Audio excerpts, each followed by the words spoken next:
మన ముకుంద జ్యువెలరీలో republic sale flat 10% on VA అన్ని జ్యువెలర్స్ మీద నూతన బ్రాంచెస్ జూబ్లీ హిల్స్ మరియు వైజాగ్ లో అతి త్వరలో ప్రారంభం. నాంపల్లిలో జరిగినటువంటి అగ్ని ప్రమాదం ఇప్పుడు అందరినీ కలిసివేస్తుంది. క్షణం క్షణం కూడా ఉత్కంఠ నెలకొంటుంది. దాదాపు 6 చిక్కుకున్నారు. కుటుంబ సభ్యులు కన్నీరు మున్నీరు అవుతున్నారు. ప్రస్తుతం మనతో పాటు రాజాసింగ్ ఉన్నారు. సార్ చెప్పండి, దాదాపు 20 గంటలుగా శ్రమిస్తున్నారు. ఓవైపు కుటుంబం రోడ్డుల మీద కన్నీరు మున్నీరు అయిపోతుంది. ఇప్పుడు పరిస్థితి చూస్తున్నాం, దాదాపు 20 గంటలు అయిపోయింది, 22 గంటలు అయిపోయింది. ఇప్పుడు కూడా పాపం మా ఫైర్ సిబ్బందులు కానీ పోలీస్ అధికారులు కానీ వాళ్ళైతే ప్రయత్నం చేస్తున్నారు ప్రతి ఒక్క ప్రాణాన్ని కాపాడడానికి. కానీ దురదృష్టం ఏంటంటే లోపల పోనీకి ఛాన్స్ లేదు, ఎక్కడి నుంచి లోపల వెళ్ళాలి అది కూడా వాళ్ళకి అవకాశం లేదు. దానివల్లనే కొద్దిగా డిస్టర్బెన్స్ అవుతుంది. కానీ వాళ్ళైతే ప్రయత్నం చేస్తున్నారు, అన్ని ప్రాణం సేఫ్ ఉండాలని ఆ దేవుడితోని మేము కోరుకుంటున్నాము. గతం నుంచి కూడా హైదరాబాద్లో చాలా బిల్డింగ్స్ అనేది ఫైర్ సేఫ్టీ లేదు. ఇలాంటి ప్రమాదాలు జరిగినప్పుడు చాలామంది ప్రాణాలు కోల్పోతున్నారు. ఎందుకు పదే పదే రిపీట్ అవుతుంది? ఎవరికి ఉంది ఇది? మా మున్సిపల్ కార్పొరేషన్ తప్పుల వల్లే అనుకుంటున్నాను నేనైతే. కనీసం ఇప్పుడైనా మా మున్సిపల్ కమిషనర్ గారు, అదేవిధంగా ఆ ఏసీ రూమ్లో కూర్చుంటున్న CCPకి నేను రిక్వెస్ట్ చేస్తున్నాను, కొద్దిగా బయటికి రండి, చూడండి. మీరు బిల్డింగ్కి పర్మిషన్ ఇస్తారు, కానీ ఆ బిల్డింగ్ కరెక్ట్ మూమెంట్లో కడుతుందా లేదా, ఎంత డివిజన్ చేస్తుందా లేదా అది చూస్తారా? లేదు. ఎందుకంటే ఈ బిల్డింగ్ అపార్ట్మెంట్ పెద్ద పెద్ద కట్టే వాళ్ళకి అమౌంట్ పంపించేస్తారు, వాళ్ళు మొత్తం నజరందా చేస్తారు. దానివల్లనే ఇట్లాంటి యాక్సిడెంట్ జరిగితే ప్రాణాన్ని కాపాడడానికి ఇబ్బంది జరుగుతుంది. మా కమిషనర్ గారికి రిక్వెస్ట్ చేస్తున్నాం, కనీసం ఇప్పుడైనా టౌన్ ప్లానింగ్ సిస్టమ్ని సరిగ్గా చేయండి. అదేవిధంగా దాదాపు చాలా ఫర్నిచర్ షాపులు ఉన్నాయి, బేగం బజార్ కానీ కోటి కానీ, ఇది మొత్తము కమర్షియల్ ఏరియా.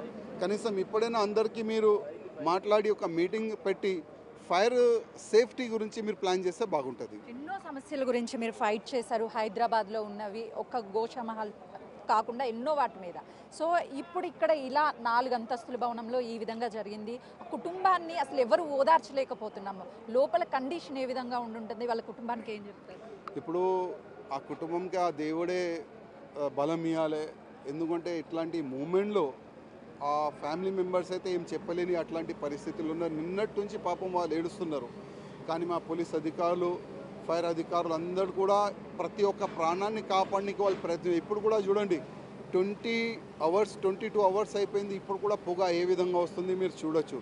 ఇట్లాంటి పొగలో ఎవరు కూడా పని చేయలేరు. ఎందుకంటే ఇంకొక ప్రాణాన్ని కాపాడడానికి ఇంకొక ప్రాణాన్ని మనం రిస్క్లో తీసుకొని వెళ్ళలేము. ఆ విధంగా వాళ్ళైతే ప్రయత్నం చేస్తున్నారు. ప్రతి ఒక్క ప్రాణం సేఫ్ ఉండాలని ఆ దేవుడితో కోరుకుంటున్నాము. ఫైనల్లీ సార్, ఇప్పుడు మీరు అన్నట్టుగా 20 గంటల నుంచి శ్రమిస్తున్నారు, వాళ్ళ ప్రాణాలను పణంగా పెట్టి. కానీ లోపలికి వెళ్ళేటువంటి యాక్సెసిబిలిటీ లేదు. సో ఏం చెప్తారు వాళ్ళకి? డివిజన్ ఉందన్న మొత్తం. ఈ బిల్డింగ్ కట్టే సమయంలోనే సరౌండింగ్ మొత్తం డివిజన్ ఉంది, లోపల పోనీకి దారి లేదు. ఇట్లాంటి 1000 బిల్డింగ్ నేను చూపెడతా నా కాన్స్టిట్యున్సీలోనే. నా కాన్స్టిట్యున్సీ కానీ, నాంపల్లి కాన్స్టిట్యున్సీ కానీ, ఖైరతాబాద్ కాన్స్టిట్యున్సీ కానీ, సరౌండింగ్ సిటీలో ఉన్న ప్రతి ఒక్క కాన్స్టిట్యున్సీలో డివిజన్ ఫుల్ ఉంటుంది. ఎందుకైతుంది డివిజన్? మీరు పర్మిషన్ ఇచ్చిన తర్వాత అసలు సేఫ్టీ చూసే బాధ్యత కమిషనర్కి ఉందా లేదా అడుగుతున్నాం. ఇవాళ ఉందా లేదా? ప్రతి ఒక్క బిల్డింగ్కి మీరు లక్షల రూపాయలు తీసుకొని పర్మిషన్ ఇస్తున్నారు, కానీ ఎంత డివిజన్ జరుగుతుంది? ఆ డివిజన్ వల్ల ఇట్లాంటి అగ్ని ప్రమాదం జరుగుతుంది, ఎన్ని ప్రాణాలు పోతుంది. కనీసం ఇప్పుడైనా మేల్కోవాలని కమిషనర్ గారికి. ఒక్కసారి ఏమనుకోకండి, ఆ కుటుంబాన్ని ఒక్కసారి చూడండి. అంటే ఎంతగా కన్నీరు మున్నీరు అవుతున్నారు. ఒక్కసారి వాళ్ళని మాట్లాడేటువంటి మీడియా త్రో వెళ్తే కొద్ది వేద విధంగా ఉంటుంది, షో పుట్టపట్ల అంటే కనబడుతుంది. నేను నిన్ననే మేము మాట్లాడిన మీడియాతోని, మళ్ళీ ఒకసారి నేను మాట్లాడతాను. ప్రస్తుతానికి చూడొచ్చు, అంటే క్షణం క్షణం కూడా ఉత్కంఠగా మారుతుంది. ఆ 6 ప్రాణాలు లోపల ఏ విధంగా ఉన్నాయి? ఒకవైపు కుటుంబ సభ్యులు, మరోవైపు ఇక్కడ వచ్చినటువంటి వాళ్ళు. ఈ రాజాసింగ్ మాట్లాడుతూ కూడా ఈ బిల్డింగ్కి సంబంధించి డీవియేషన్స్, అంటే హైదరాబాద్లో ఉన్నటువంటి చాలా బిల్డింగ్స్ పరిస్థితి ఇదే ఉంది. ఇలాంటి ప్రమాదాలు జరిగినప్పుడు మాత్రమే అధికారులు వస్తున్నారు, ఆర్భాటం చేస్తున్నారు. మిగతా టైంలో ఎవరు కూడా పట్టించుకోవడం లేదు.